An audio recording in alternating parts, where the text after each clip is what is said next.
हम इंसान हमेशा दूसरों से आकर्षित होते हैं जो हमारी तरह बात कर सकते हैं, चाहे वो एक तोता हो या वॉइस असिस्टेंट जैसे एलेक्सा, ओके गूगल या सीरी। अब तोता वही दोहराता है जो वो सुनता है, बिना ये समझे कि वो क्या कह रहा है। लेकिन हमारे वॉइस असिस्टेंट्स उससे ज्यादा स्मार्ट है। वे हमारे लिए मीनिंगफुल टास्क कर सकते हैं, हमारे डिवाइसेस को नियंत्रित कर सकते हैं और यहाँ तक कि हमारे साथ इंटरैक्टिव कन्वर्सेशन कर सकते हैं। और जो ये सब करने में हमारे वॉइस असिस्टेंट्स को मदद करते हैं, उसे प्रमुख रूप से नेचुरल लैंग्वेज प्रोसेसिंग कहते हैं या एनएलपी कहते हैं। सीधे शब्दों में कहें तो एनएलपी आर्टिफिशियल डिवाइसेस के लिए नेचुरल लैंग्वेजेस को लिखित या बोले जाने वाले प्रारूप में प्रोसेस करके संभव बनाता है। यहाँ तक कि एनएलपी हमारी रोजमर्रा के कार्य जैसे स्पैम मेल की पहचान, सर्च इंजन, ग्रामर सही करना और बहुत कुछ। अब सवाल उठता है कि आर्टिफिशियल डिवाइसेस अंग्रेजी या हिंदी जैसी प्राकृतिक भाषाओं को कैसे समझते हैं। कंप्यूटर और एल्गोरिदम वास्तव में शब्दों को नहीं समझते हैं, इसलिए हमें टेक्स्ट को नंबरों में बदलना पड़ता है। अगर हम ऑडियो के साथ काम कर रहे हैं तो हमें पहले ऑडियो को टेक्स्ट में और फिर नंबरों में कन्वर्ट करना पड़ता है।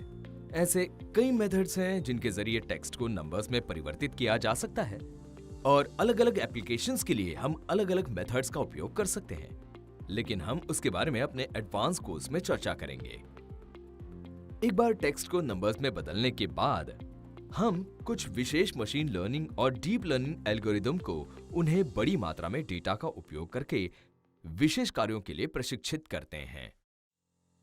तो वो ऐसे कौन से कार्य हैं जिनके लिए हम अपनी मशीन लर्निंग या डीप एल्गोरिदम को प्रशिक्षित करते हैं? हम उन्हें सेंटिमेंटल एनालिसिस के लिए प्रशिक्षित कर सकते हैं। एक ट्वीट या एक न्यूज़पेपर आर्टिकल से हमें पता चल जाएगा कि टेक्स्ट पॉजिटिव सेंटिमेंट दिखा रहा है, नेगेटिव या न्यूट्रल। मान ले कि यदि वित्त मंत्रालय ये मूल्यांकन करना चाहता है कि लोग नए बजट के बारे में क्या सोचते हैं, तो वे #बजट के साथ सभी ट्वीट देख सकते हैं और एनएलपी का उपयोग करके मूल्यांकन कर सकते हैं कि लोग नए बजट से खुश हैं या नहीं। हम बड़ी मात्रा में टेक्स्ट जानकारी दिए गए विषय की पहचान करने के लिए और साथ ही एक रिपोर्ट को सारांशित करने के लिए अपने एल्गोरिदम को प्रशिक्षित कर सकते हैं। सरकारी अधिकारियों को अक्सर बड़ी रिपोर्टों से निपटना पड़ता है और इन रिपोर्टों को प्रमुख बिंदुओं में सारांशित करने के लिए एक अच्छी तरह से प्रशिक्षित एल्गोरिदम का उपयोग करके बहुत समय बचा सकता है। एनएलपी का एक अन्य ऐतिहासिक उपयोग मामला है भाषा अनुवाद या ट्रांसलेशन। भारत में अनेक भाषाएं बोली जाती हैं और एनएलपी ट्रेन्ड ट्रांसलेटर होने से हमें डॉक्यूमेंट्स, वेबसाइट्स, पब्लिक नोटिसेस को अलग अलग रीजनल लैंग्वेजेस में बदलने में मदद मिल सकती है। वास्तव में यह हमें रीजनल लैंग्वेजेस में बात करने में भी मदद कर सकता है। कुछ अन्य आकर्षक चीजें हैं जहां एनएलपी हमारी मदद कर सकता है। ईमेल्स और सोशल मीडिया पर हमारे वाक्यों का ऑटोमेटिकली पूरा होना, intelligent chatbots, writing books and articles and voice assistants. वास्तव में वॉइस असिस्टेंट्स कई उभरती टेक्नोलॉजीज का एक मिश्रण है। एक इंसान कहेगा, हे असिस्टेंट, लाइट्स ऑन कर दो। आवाज पहचान के माध्यम से बोले गए शब्दों को टेक्स्ट में परिवर्तित करेगा। अब टेक्स्ट नंबर्स में परिवर्तित हो जाएंगे जो सिस्टम समझता है। अब नंबर्स एक ट्रेन्ड एनएलपी एल्गोरिदम के एक सेट के माध्यम से जाएंगे जो सिस्टम को कार्यवाही के बारे में संदेश देगा। कार्यवाही संदेश इंटरनेट ऑफ थिंग्स और आईओटी का उपयोग करके रोशनी बल्ब तक पहुंचाएगा और अंत में बल्ब ऑन हो जाएगा। बेशक ये सब 1 सेकंड के अंश में होगा।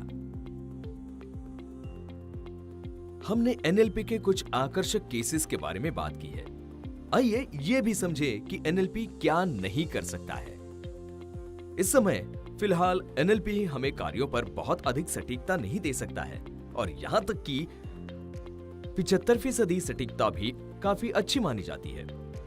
इसका एक कारण यह भी है कि भाषाओं में व्यंग, विडंबना, मुहावरे आदि जैसे जटिल गुण होते हैं। यहां तक कि शब्दों के बोलने के तरीके से वाक्य का अर्थ बदल सकता है।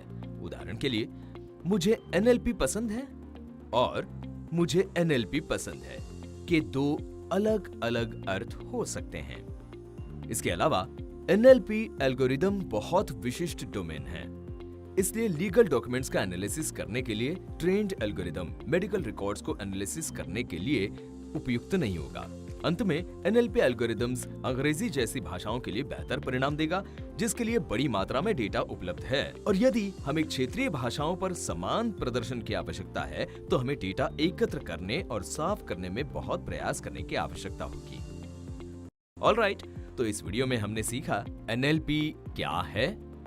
हमने NLP के कुछ बहुत ही रोचक उपयोग के मामलों के बारे में सीखा और हमने उसकी कुछ सीमाओं के बारे में भी जाना।